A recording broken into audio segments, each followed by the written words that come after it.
What's up, everybody? We are back. John Delarose here. Delarose.com. That's DELARROZ.com. And there's been some announcements in the news lately that Rob Liefeld is going to be working with Archie Comics to revitalize their Mighty Crusaders line, which they've attempted a few times in the past. Doesn't stick ever, it seems.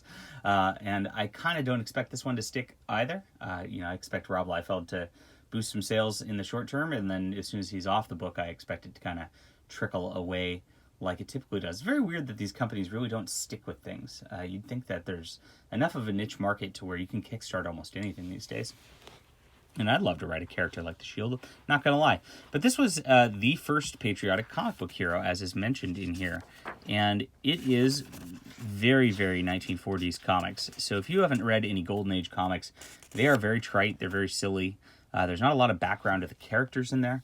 The characters are almost an afterthought. So I'll get into this for a second.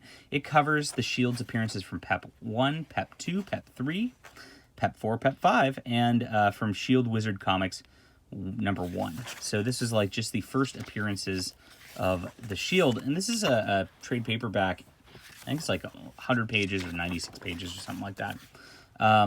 But these things are rarely reprinted. So you don't get these nice hardcovers of this stuff. Usually, if you've read my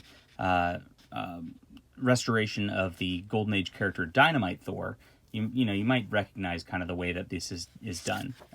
So cool. So Pep Comics, here we are. The Shield. You notice a very Captain America-like guy. Apparently, he actually reports directly to J. Edgar Hoover. That's a representation of J. Edgar Hoover of the FBI. His name's Joe Higgins, G-Man Extraordinary. I don't know what a G-Man Extraordinary is, but that's they give his background of who he is, and they just show him kind of just like fighting these mobsters. So they're actually pretty fast paced for what they are. A lot of Golden Age stuff has a lot of old overwriting, but the Shield just kind of breaks in and kicks some mobsters' butts. He's immune to bullets. He's the Shield, and eventually they go back and tell his origin. They don't tell it right away, which is interesting. I noticed that in several of these comics, they kind of do these appearances of the characters and then go into their origins back in this. Now, they have him fighting these like Nazi type villains who are they're pirating at this juncture, and you see them just shooting big ship artillery at him.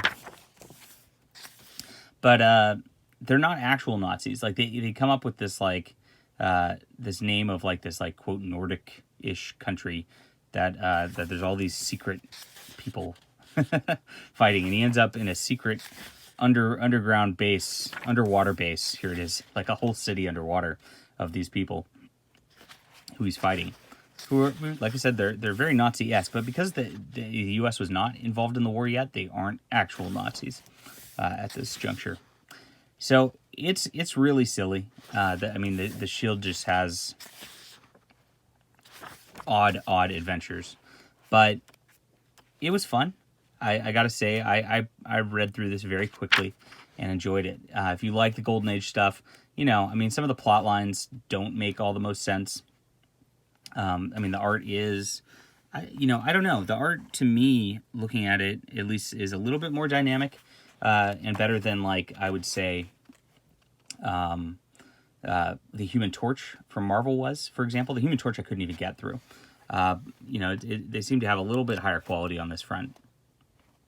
But at the same time, it is very Golden Age-y, kind of ridiculous stuff. You see him picking up train tracks and messing with a car on the train tracks here. Got some women tied to train tracks who he's saving by stopping the train and then throwing them into the water tower there. So that's that. They're not memorable stories, I got to tell you. I read this yesterday and I don't think I remember much of it. I've got, obviously, the J. Edgar Hoover moments were interesting enough to remember.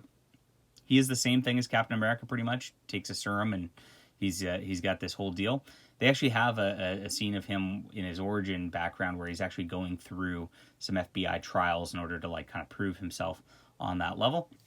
But it's worth reading from a historical perspective, I think.